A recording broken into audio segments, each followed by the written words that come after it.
Então, vamos falar um pouquinho sobre amor à vida. Isso aqui é mais ou menos o que a gente vai estar conversando. Nós vamos falar um pouquinho sobre a lei de amor, sobre o início da nossa vida, né, com o livro Missionários da Luz, e alguns outros assuntos que nós vamos estar refletindo esta noite. Mas para começar, eu gostaria de fazer uma pergunta para todos nós, né? Se nós tivéssemos que escolher uma palavra para definir a doutrina de Jesus, qual palavra você escolheria? Se você quiser digitar, se vocês quiserem digitar, assim eu posso ver, fica mais fácil do que falar. Então, se a gente fosse escolher uma palavra para definir a doutrina de Jesus, qual palavra você escolheria?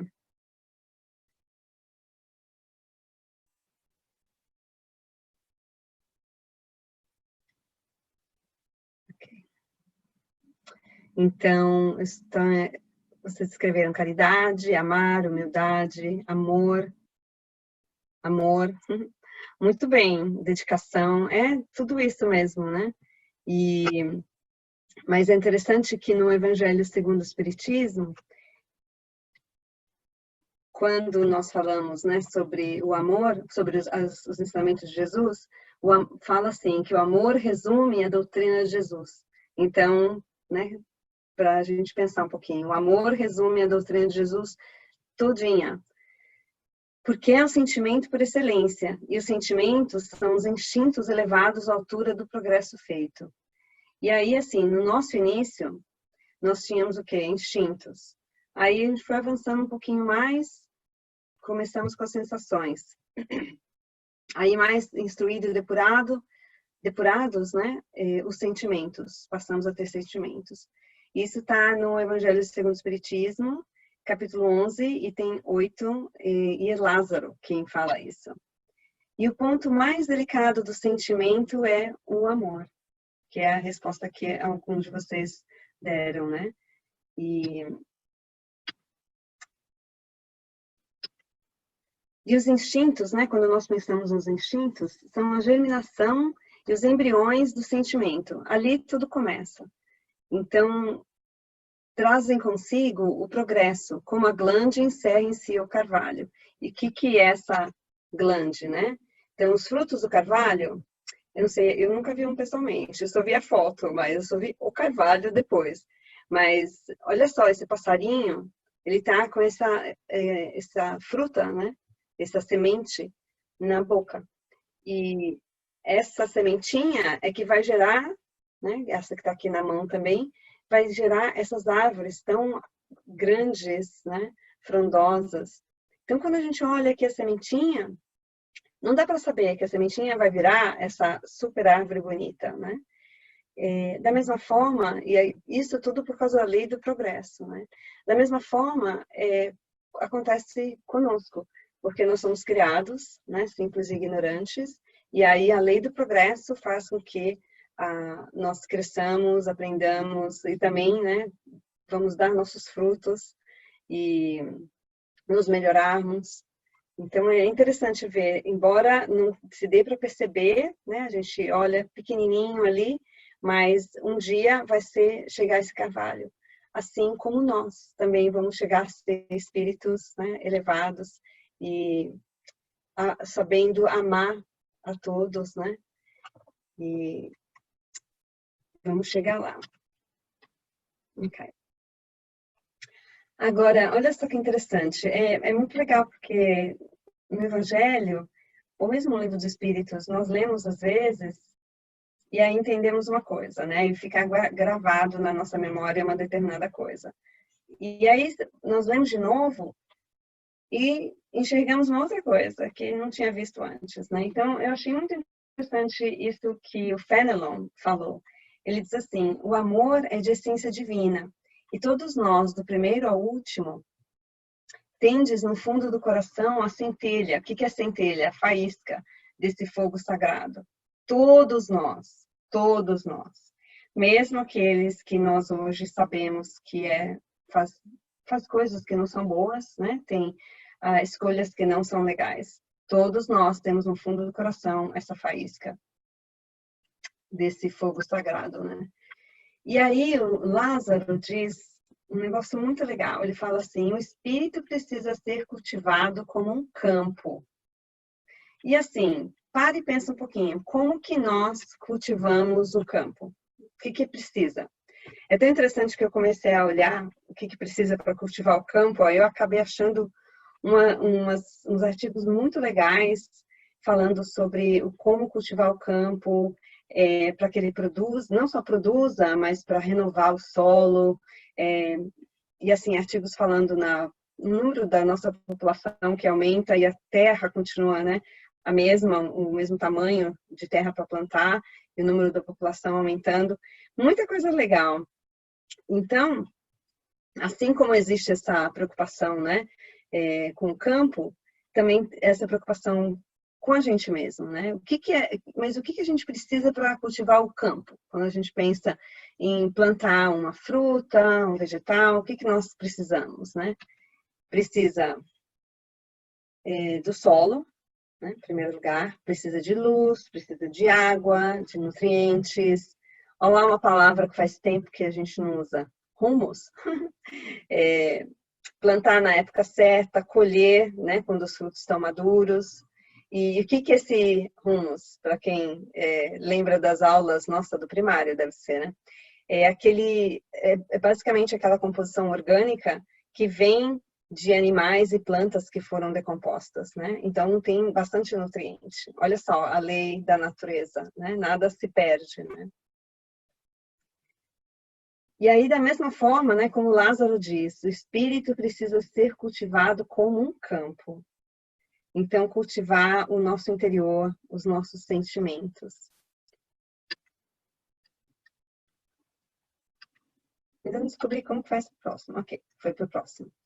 Então, só para a gente falar um pouquinho, tem uma outra palavra que ele fala nesse capítulo do Evangelho, né, capítulo 11,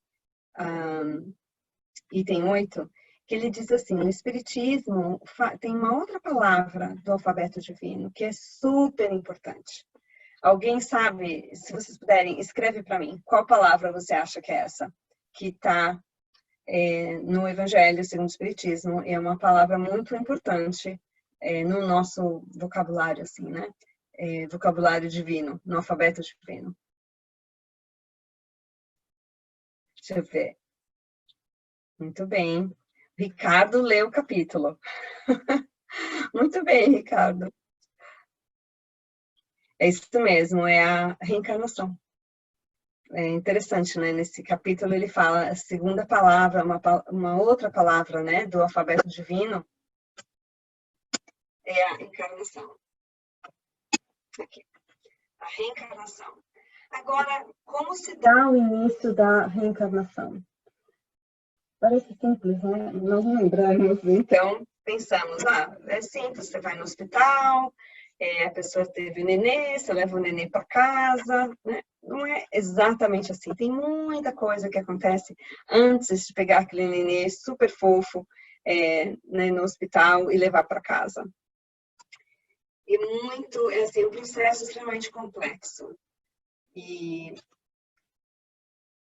isso aqui essa parte é do livro Missionários da Luz, capítulo 13. Aliás, quem não leu esse livro ainda, Missionários da Luz, é muito, muito legal. É do André Luiz, né? Espírito André Luiz, escrito pelo Chico Xavier. E quem não teve chance de ler ainda, é muito bom. Tem no YouTube também, dá para ouvir, se não, alguém não gostar não tiver tempo de ler, consegue escutar também. E a história conta a encarnação, a reencarnação do Segismundo e o trabalho dos benfeitores. É muito interessante porque numa encarnação anterior, o Adelino, Raquel e Segismundo, essas três pessoas, né? Então, houve uma situação que, por causa da Raquel, o Segismundo acabou agindo de uma forma que não foi nada legal, ele acabou tirando a vida do Adelino. E aí passaram-se os tempos, os três voltaram para o plano espiritual e eles concordaram em voltar. Dessa vez, o Segismundo seria o filho deles, o filho da Raquel e do Adelino, né? Porque assim, quando o Segismundo chegou no plano espiritual, com certeza ele se arrependeu, né? Ele se arrependeu do ato dele. Porém, se arrepender, isso nós aprendemos, né, com o Espiritismo, se arrepender somente não é suficiente, é preciso reparar, né? Então, para reparar aquilo que ele fez, ele sabe que o melhor é reencarnar e reencarnar nessa família, juntamente do Adelino e da Raquel. Porém, toda vez que o Segismundo se aproximava do Adelino no sonho, o que acontecia com o Adelino? Ele sentia um medo, que vinha inconscientemente, vinha na cabeça dele, na memória dele, né, na memória espiritual, que aquele espírito tinha feito alguma coisa para ele. Então ele tinha medo. Então quando o Segismundo tentava se aproximar, ele saía correndo, aflito. E aí foi chamado então o Alexandre e o André Luiz. Então o André Luiz está ali como está aprendendo, né? E o Alexandre é o espírito benfeitor. E aí está dizendo aqui embaixo, né, que o Adelino se apavora toda vez que ele vê o Segismundo. E aí o Alexandre interfere, ele dá tipo um passe, né, no Adelino. E aí consegue conversar com o Adelino com muito amor, muito carinho. Que o Segismundo, tá vendo? O Segismundo está aqui do lado, esse lado aqui, né, do lado direito. Que o Segismundo não quer fazer mal para ele. Ele só está em busca de perdão, de acolhimento, né? E para ele passar por cima desse medo que ele tá, né? E aí, com a conversa de Alexandre, né, o Adelino então entende e Segismundo pede perdão para ele. É um passo muito grande, né? Pedir perdão para uma pessoa que você casou mal e a outra pessoa aceitar, sabendo que, né, o Segismundo causou mal a ele. Então, comovido com as explicações de Alexandre, o Adelino aceita o pedido de perdão de Segismundo, dissipando nesse momento as pesadas nuvens de ódio que enodoava seu perispírito e escondia a sua condição de espírito elevado e nobre. E é interessante porque se não houvesse esse perdão, iria atrapalhar o processo reencarnatório, né, que eles tinham planejado. E aí é muito interessante, não existem muitos livros espíritas que falam a respeito do processo de encarnação, né, da reencarnação. E esse é um dos poucos, né, aliás, eu preciso pensar se existe algum outro que fala com tantos detalhes. Eu imagino que o Missionários é o que tenha mais detalhes a respeito. E aí, imagina, o Segismundo está aqui de um lado da foto, né? Dá para ver como ele é fisicamente não, é o perispírito dele, né? E aí existem outros espíritos, olha só, tá? Então, Alexandre, André Luiz, e aí vem os espíritos construtores, olha só, que iniciam o processo de magnetização do corpo perispiritual do Segismundo. E esse processo, à medida que a sua forma perispiritual é reduzida, ele vai perdendo a lucidez e vai ficando cada vez menos consciente. Então, se a gente pensar, é um processo bem parecido com o da morte. Na morte, nós também passamos por essa fase de perturbação, né, de perda de consciência. Então, é bem semelhante. Então, o perispírito ali do Segismundo, é muito legal ver isso, né? Daquele perispírito de uma determinada forma, adulta, passa para esse formato de um bebê. E aí, Adelino depois faz uma prece e a Raquel recebe, então, Segismundo nos braços. É a avó dela que entrega o Segismundo para ela. E aqui está o Adelino e a Raquel com o Segismundo já na forma infantil. E claro que tudo isso não aconteceu de uma hora para outra, de um minuto para outro, né? Mas é interessante ver que ele se ligava fortemente a Raquel, tornando-se alma de sua alma e logo seria carne de sua carne. Nossa, que bonito, né? E aí, assim, é tão complexo que o Alexandre, nesse caso, ele também ajuda na parte dos somos, né? E também escolhendo o espermatozoide que está mais apto, né, para aquela encarnação, para aquele corpo. Então, assim, os espíritos benfeitores, eles não estão presentes durante o ato sexual do casal, por respeito, né, ao casal. Mas, como nós sabemos, o espermatozoide demora horas, né, para chegar no óvulo. Aí chega aquele que for mais rapidinho, né, o mais forte, de milhares, né? Então, aqui, nesse desenho, nesse desenho dá para ver aqui os vários espermatozoides chegando, né? Então, após a união genésica, o Alexandre analisa a corrida do espermatozoide e aí verifica a disposição cromossômica dos milhões de espermatozoides. Olha só, hein? E aí, o Alexandre, com seu potencial magnético, sintoniza naquele que está mais apto, né? Para a organização do corpo do Segismundo. E aqui desse lado direito tem, então, o espermatozoide chegando no óvulo. Lá, conseguiu, chegou. E aí o Alexandre diz, temos aqui o altar sublime da maternidade humana. Devemos cooperar na tarefa do amor, guardando a consciência voltada para a majestade suprema. Então, o espermatozoide que foi magnetizado é aquele que chegou primeiro. E ao ter essa energia adicional sobre os demais, chega lá, rompe a cutícula e penetra no óvulo, gastando pouco mais de 4 minutos para alcançar o seu núcleo.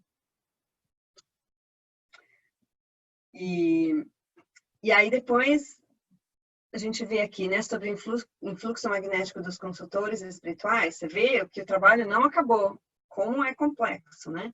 A forma reduzida do Segismundo é então ajustada ao útero materno, terminando assim a operação inicial de ligação do processo reencarnatório. Ou seja, ele está ligado à mãe desde o comecinho, desde o início. Então, é super importante, né, durante a gravidez, passar bons sentimentos, amor, carinho, porque aquele espírito está sentindo absolutamente tudo, porque já está conectado com a mãe desde o início. E aí a pergunta de André Luiz, eu também me fiz a mesma pergunta. Será que então é igual para todo mundo? Será que nós tivemos exatamente, né, passamos por todo esse processo também na nossa reencarnação? E o Alexandre diz assim, de modo algum. Os processos de reencarnação, tanto quanto na morte física, lembra que nós falamos que é bem semelhante, são bem diferentes, se diferem ao infinito, não existindo, segundo cremos, dois absolutamente iguais. Então, existem espíritos que são mais elevados, que quase nem precisam da ajuda, né, dos benfeitores espirituais. Existem outros que vão precisar de mais ajuda. Os espíritos que estão, né, que precederam das zonas inferiores, vão precisar de muito mais cooperação do que o Segismundo teve. Então, tudo depende. Então, esse é um caso, é um exemplo, mas é variado, né? E é muito legal saber que existe assistência, um amparo, carinho. Você vê a avó da Raquel estava ali também presente, ajudando. Então, é muito legal saber que é um sistema tão complexo, tão bonito, né? Que envolve tanto cuidado, tanto amor, tanto carinho por aquele espírito que vai encarnar. E aí, eu achei bem legal, é meio longo isso que o Alexandre falou, mas ele diz assim, quando nós renascemos, nós temos um corpo, temos o corpo uma herança, como o corpo uma herança sagrada, cujos valores nós precisamos preservar, aperfeiçoando. Se nos oferecem o vaso de serviço para novas experiências de elevação, devemos retribuir com nosso esforço, auxiliando-as com a luz do nosso respeito e equilíbrio espiritual no campo do trabalho e educação orgânica. O homem no futuro vai compreender que as células não representam só um segmento de carne, são companheiras da evolução, credoras do seu reconhecimento e auxílio efetivo. Sem esse entendimento de harmonia no império orgânico, é inútil procurar a paz.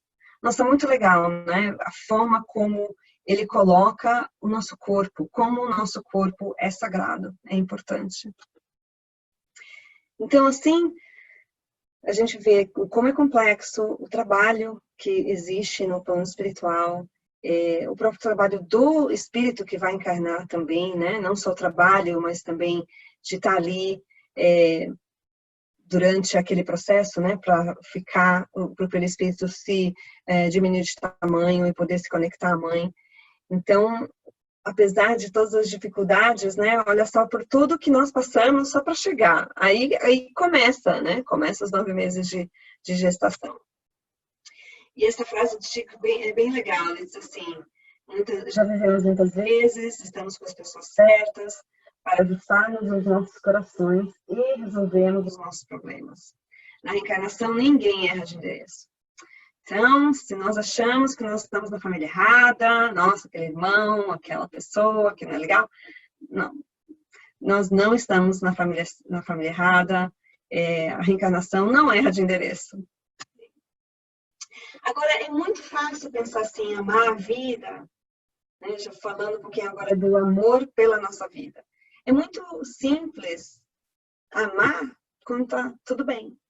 Agora, experimenta assim, vamos supor, quando a gente está triste ou angustiado, tem um problema financeiro, alguma situação difícil no relacionamento, perda de um trabalho, ou de um ente, né, querido que desencarna. Aí, no nosso caso, coloca o COVID, que mais? Aí põe os raios, né, o fogo em vários lugares, e aí vai, né, testando a nossa resistência. E como que nós fazemos para continuar gostando, amando, respeitando a nossa vida e não pensando em suicídio? Como que a gente faz isso, né? Eu estava conversando com uma pessoa que é o meu gerente no lugar, né, que eu faço voluntariado para... eu não sei como fala exatamente em português, mas no Brasil é serviço de valorização da vida, né? Então as pessoas ligam quando estão passando por uma situação difícil, ou outras só ligam para conversar. Então tem pessoas que ligam várias vezes por dia só para conversar. Então, esse meu gerente, falou um negócio muito legal. Ele falou assim, como prevenir o suicídio, assim, não tem uma receita, infelizmente, né? Porque as razões são diferentes, não existe uma razão universal. Mas, assim, o jovem, ele falou, é importante saber ouvir, validar o sentimento dos jovens, né? Quando um jovem procura o serviço de valorização da vida, a maioria deles, eles não comentam com a família o que está acontecendo e como eles estão se sentindo. Nem pai, nem mãe, nem irmãos. Então, o que acontece? Diante de uma dificuldade, eles simplesmente acham que a solução é acabar com a vida, né? Então, por isso a importância de conversar, de validar, de fazer terapia também. E aqui tem algumas frases, né? Porque a gente tem que aprender a identificar os sinais em nós e também nos outros, né? Os sinais de alerta. Então, aqui está, esse é do Ministério da Saúde, no site do Brasil. Quando a gente escuta essas frases aqui, ou quando nós somos as pessoas que falamos essas frases, para a gente ficar alerta, né? E se nós estamos ouvindo de alguém, saber que é importante, né? Nós darmos suporte para aquela pessoa e ajudar aquela pessoa, né? Ou a procurar a ajuda de alguém, seja de uma terapia, ou alguma... né, tá ali presente para a pessoa, tá ajudando, tá ouvindo. E aqui são alguns recursos. Aqui nos Estados Unidos, esse é o Suicide Prevention Hotline, é o National Hotline. E aqui tem também, para quem não gosta de falar, pode mandar texto. Vamos lá. Não é somente uma situação de que a pessoa está pensando em suicídio, mas também quando a pessoa está em crise, não sabe o que fazer, está desesperado, pode ligar ou pode mandar o texto. E aí, o Haroldo Dutra Dias, maravilhoso, que nas suas palestras, nos seus comentários, né, que é ele faz palestras, né, espíritas, e ele fala sobre resgatar o nosso propósito de vida. E que é o terceiro item, né?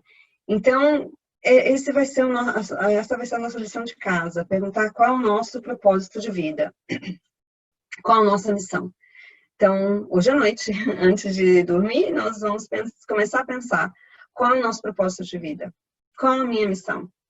Então, essa pessoa aqui, ó, esse autor, Viktor Frankl, ele é um terapeuta que viveu na época da guerra e ele foi para o campo de concentração, ficou lá 3 anos.